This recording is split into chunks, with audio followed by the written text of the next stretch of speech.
There's a saying by George Carlin: inside every cynical person is a disappointed idealist. And it sounds poetic, but it's really just a courteous way of saying this person cared once, and the world kicked them in the teeth for it. Now, I should probably give you my disclaimer before going any further. My concept of cynicism here is more aligned with realism, something I call cynical realism, which isn't the stereotypical negative definition of cynicism. I see cynicism as a spectrum. And in this video, philosophically, I believe realism is ultimately what happens to the type of cynic who is a disappointed idealist. So I don't see cynicism as a personality flaw, not the kind of cynical realism I want to discuss. It's emotional scar tissue. It's what happens when you believed people were good and they turned out to be marketing departments with legs. Now, to me, seeing the world for what it is actually empowering, but it's also lonely.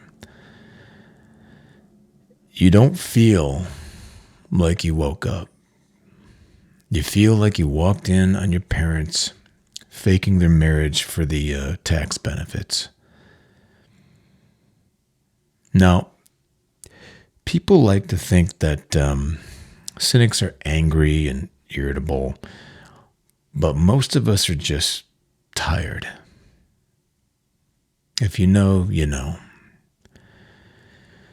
We're tired of pretending that the ubiquitous version of Pollyanna sincerity still has a seat at the table. And you spend your youth believing there's some moral operating system that runs the world, and that decency pays off, and truth matters, and karma has a calendar. And then adulthood hits. And you realize the universe is more of a, like a Windows 95 situation. It's glitchy as hell, outdated. It's full of error messages, but everyone's still acting like it's the latest model. And of course, you believed hard work would be rewarded.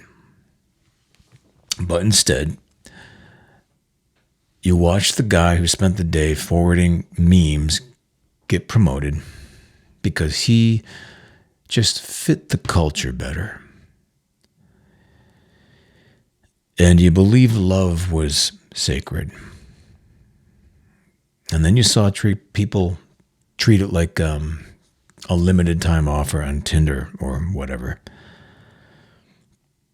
You also believed honesty was noble, right? Until you learn that transparency is just what companies say before the layoffs come. That's how cynicism starts. Not as rage so much as exhaustion. It's a kind of moral fatigue that sets in after one too many broken promises. Now, Schopenhauer said life swings like a pendulum between pain and boredom. He wrote this way back in the 1800s, before meetings as we know them existed, which means he didn't even see the half of it.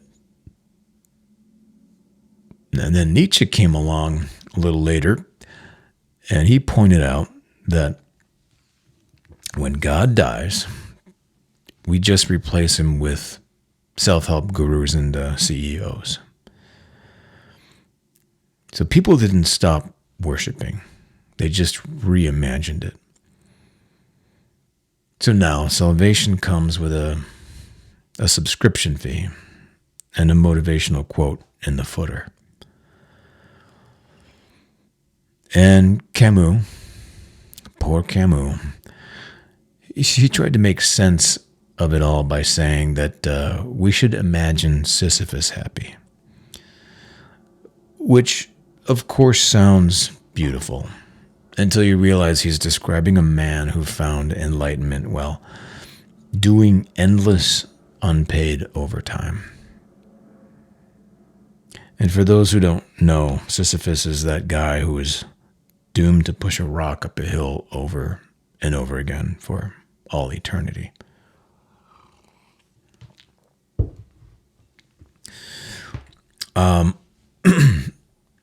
I remember when the idealist in me started to crack.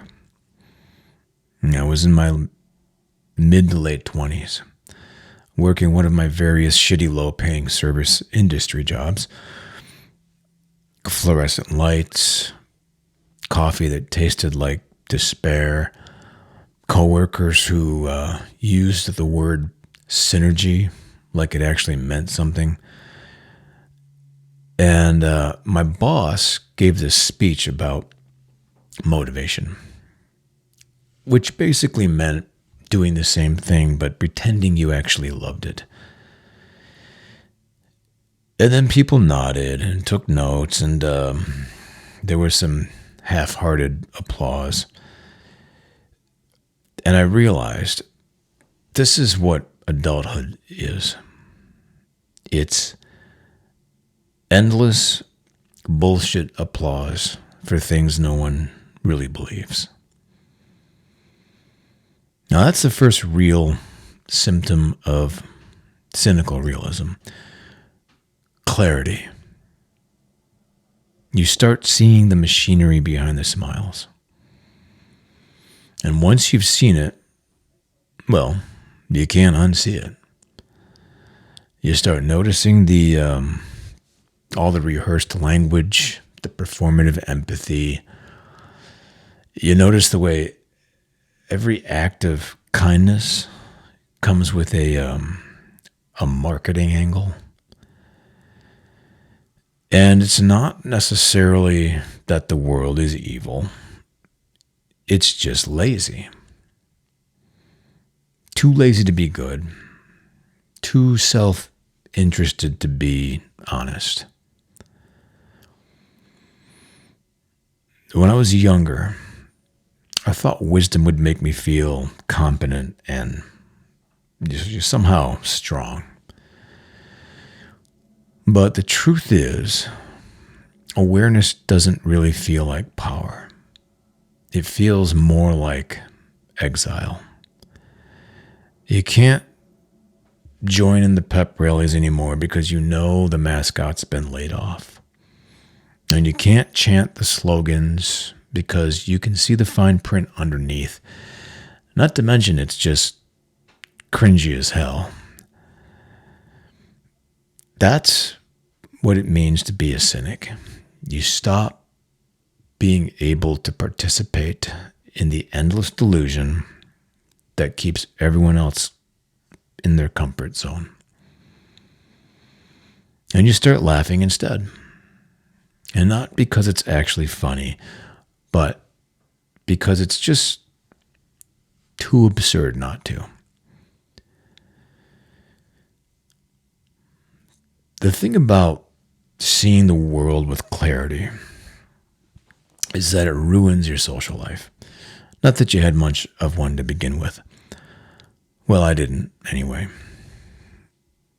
So, you don't get invited to many dinner parties when your resting expression says, "Oh, I see through all this bullshit." And it's not that you hate people. You just can't stand the performance of it anymore. All the bad acting. And everyone's playing a role. You've just forgotten your lines.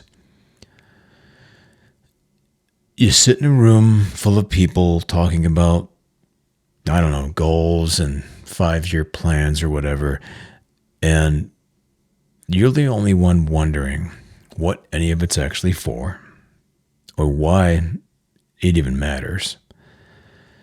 And you start to realize that the language of modern life isn't designed for truth and honesty.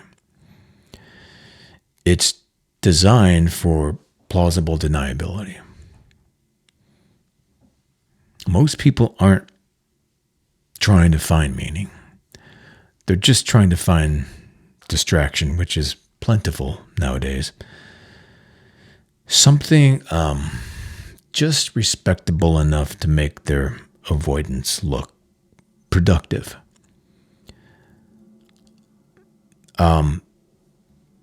Charles Bukowski once wrote, "People are strange.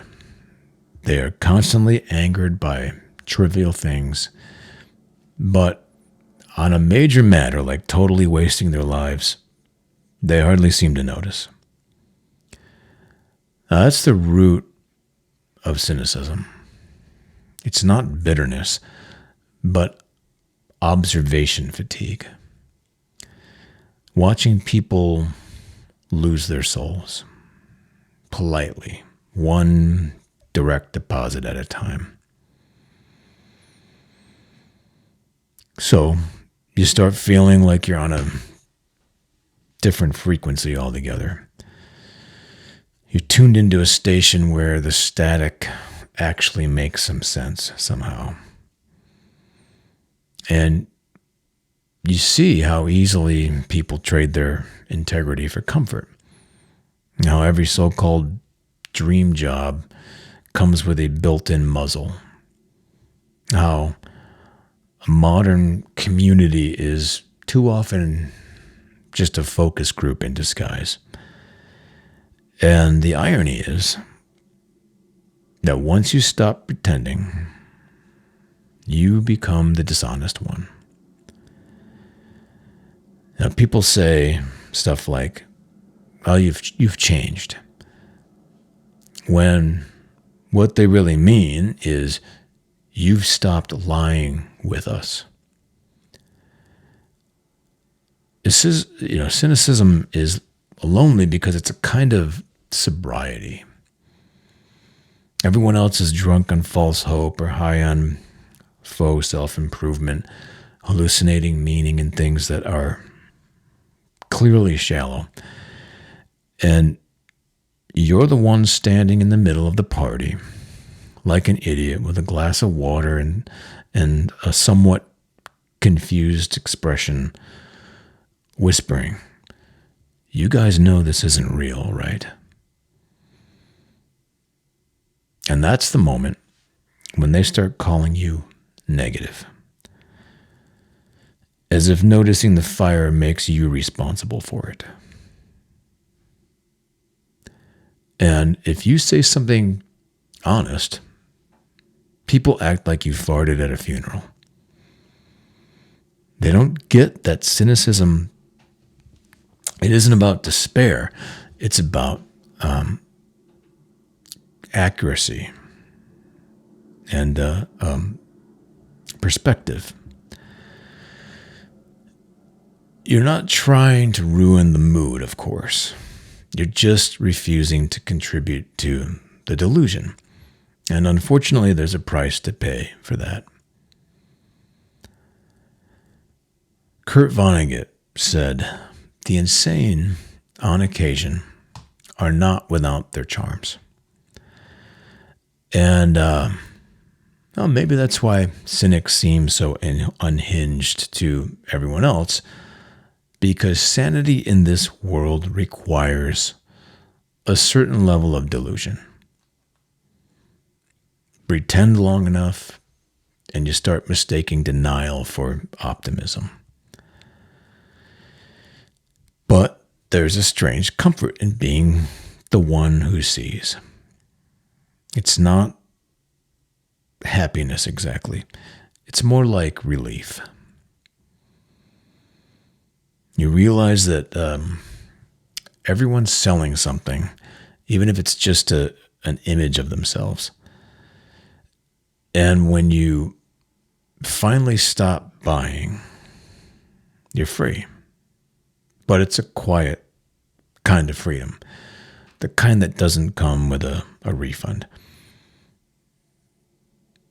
And Emil Cioran, ever the cheerful one, he wrote, "The fact that life has no meaning is a reason to live. Moreover, the only one."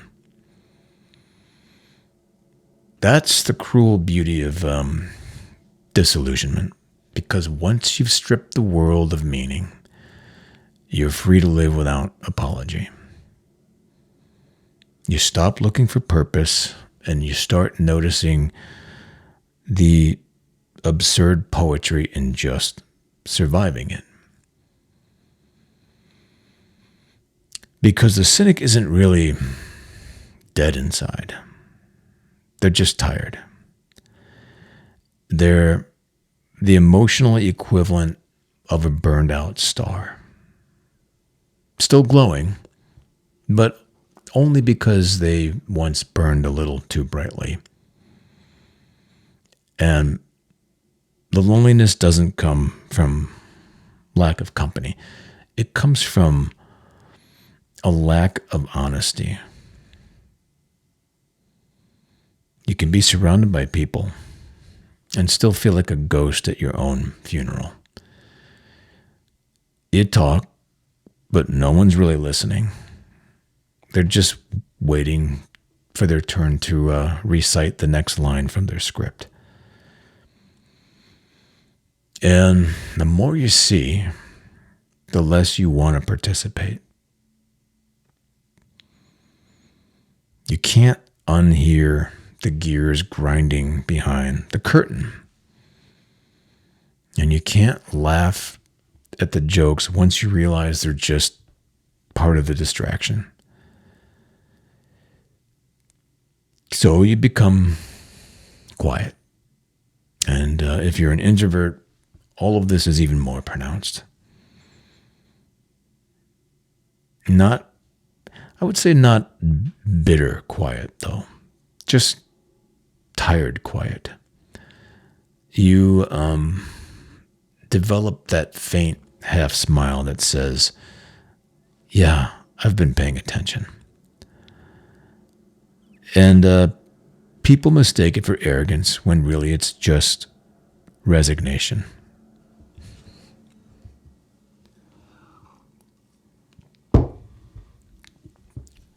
So it's a weird thing being a realist cynic. You feel out of sync with the entire species, but somehow you're more in tune with reality.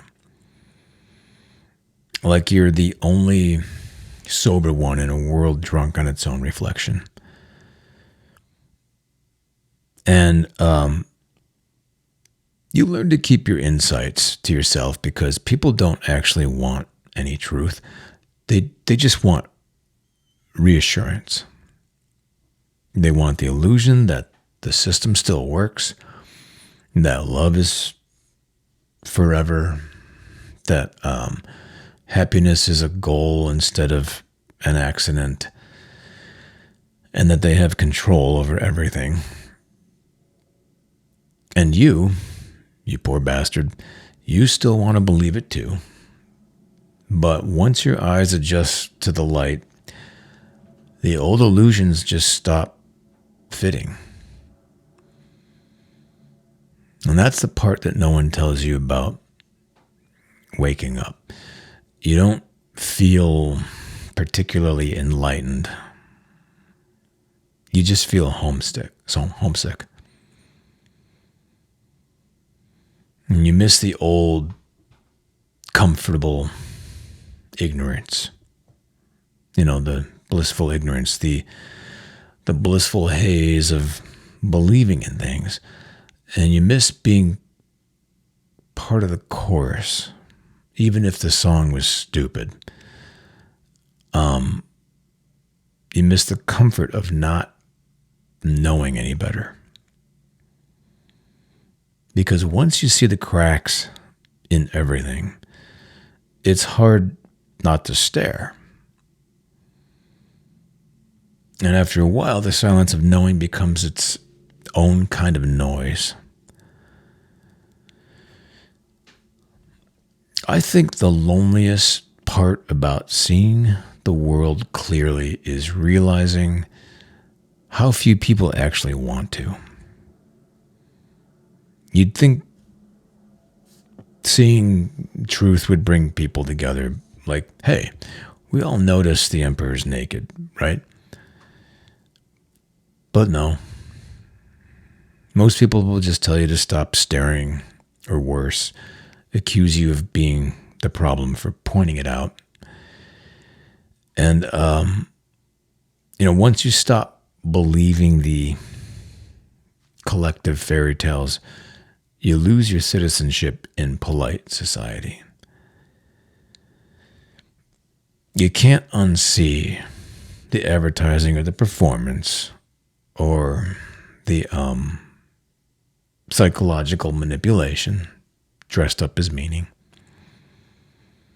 It's kind of like finally learning how a magic trick works and then having to watch everyone else still clap like idiots while the magician pockets all their wallets. And the thing is, cynics don't even want to be above it. There's no superiority in seeing clearly. It's not some enlightened state. It's just exhausting. You start noticing how everyone's buying hope wholesale at whatever markup the algorithm suggests. And you can't go back to pretending it's real. You try to talk about it, but most people don't want honesty. They just want comfort. And they'll call you negative because your realism doesn't match their branding. Meanwhile, their optimism is one overdraft away from a breakdown. But sure, you're the downer.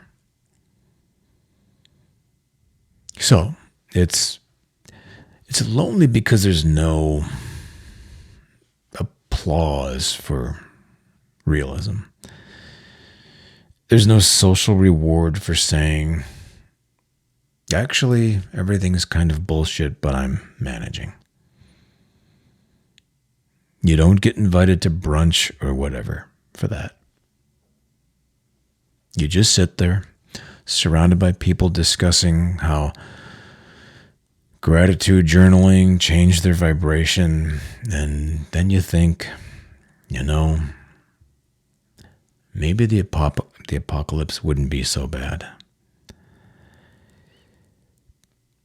Cynicism is basically a social exile. You're fluent in a language that no one wants to hear. You can see the manipulation behind the smiles and the marketing behind the morals. And you can also see the transaction behind the kindness. And yet, you can't unlove the world either. That's the part that hurts the most. James Baldwin once said, "Not everything that is faced can be changed, but nothing can be changed until it is faced." And that's exactly the cynic's dilemma. You see the flaws, and you see the hypocrisy and the emptiness, and you also know that pointing it out won't fix the world, but ignoring it would make you complicit. Because beneath the sarcasm, there's still that faint pulse of hope, the the stupid, fragile human part that still wants to believe people are good deep down. That meaning can be real, and love isn't just mutual delusion with better lighting. But every time you start to believe again, you remember what happened the last time you did.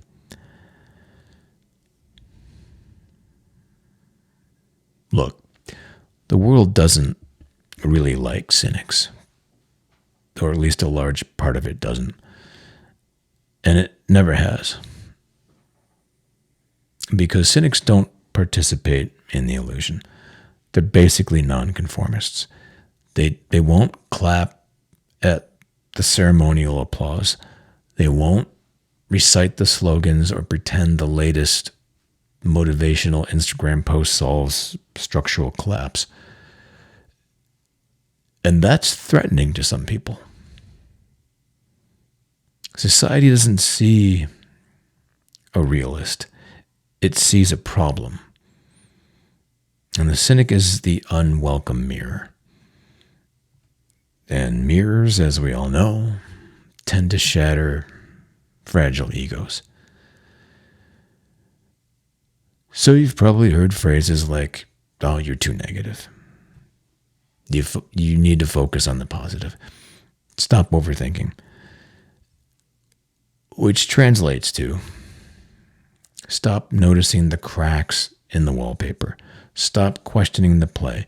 Stop being inconvenient, etc., etc., ad nauseum.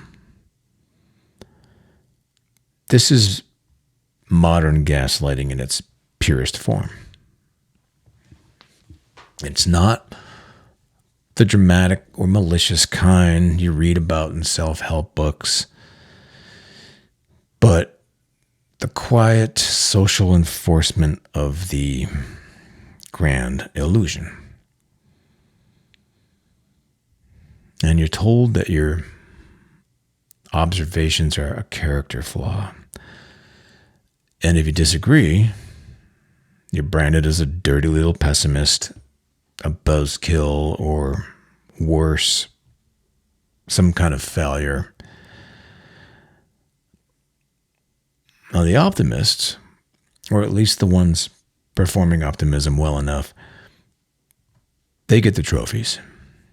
And they usually get the promotions and the social validation.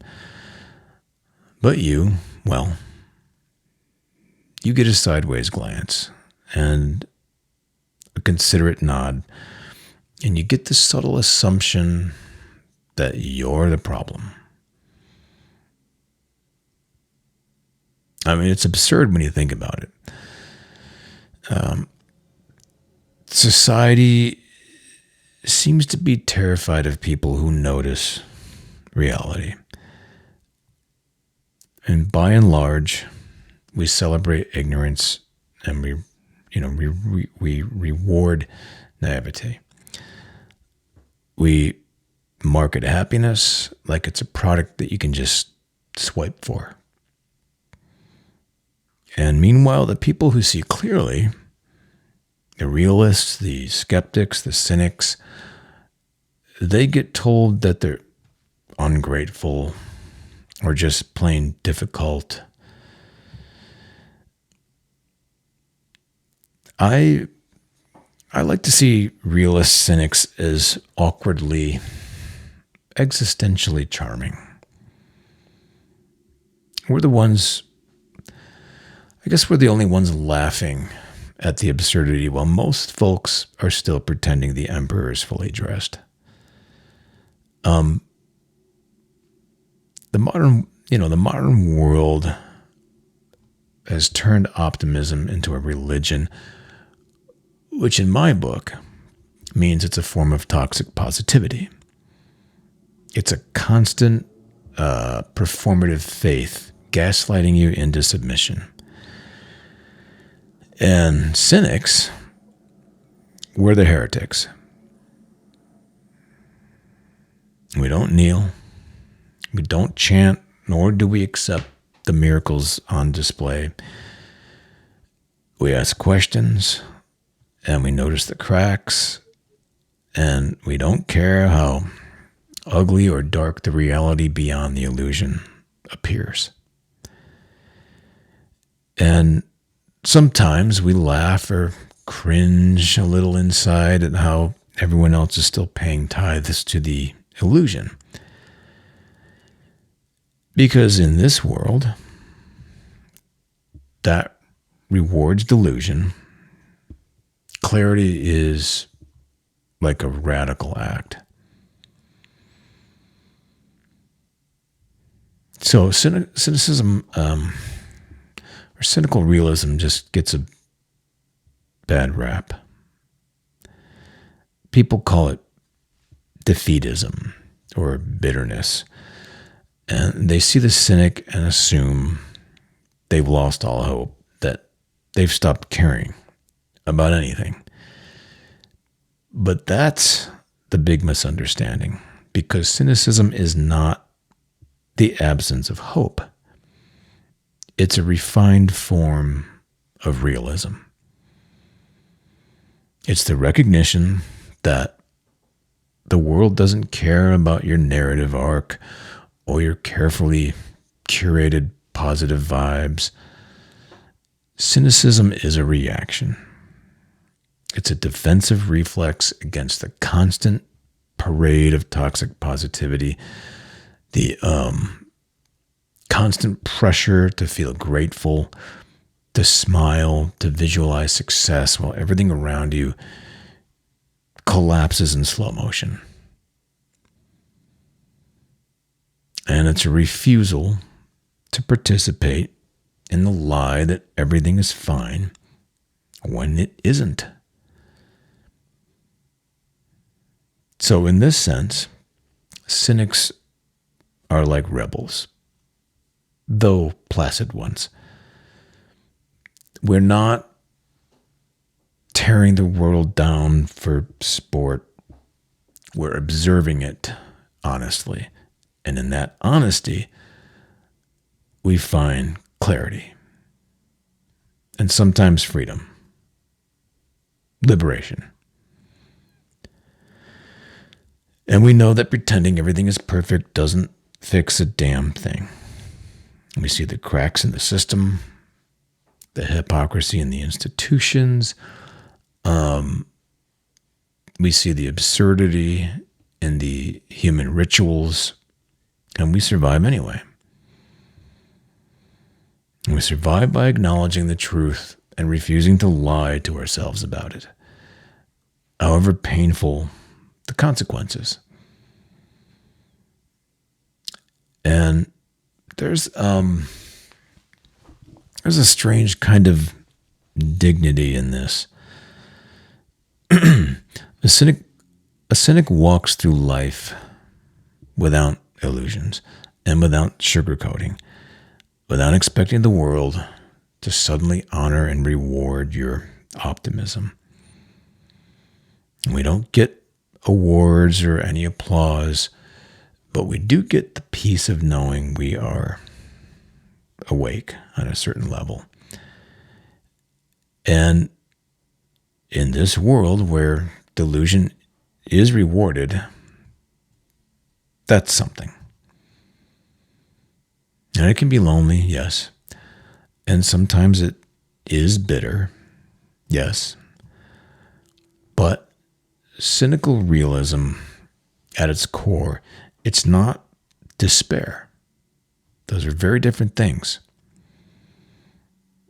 It's insight, and not the pretentious kind.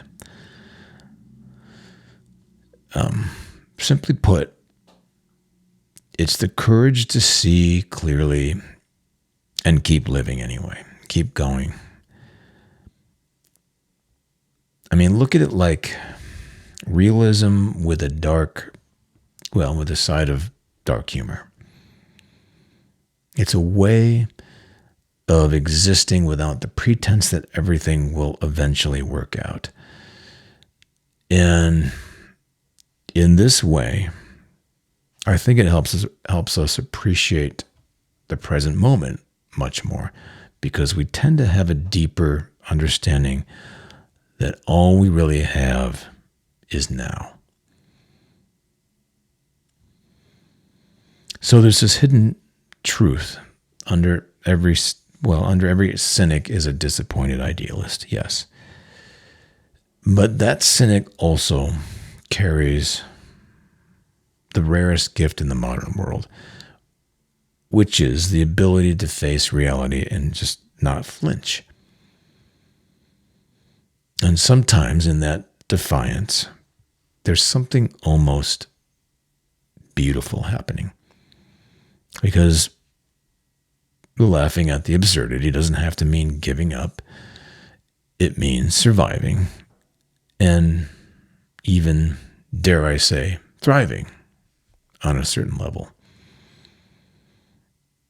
And it's survival with your eyes open, which is maybe the most radical act of all in these crazy times. Okay, I think that's all I have today. Thanks for watching.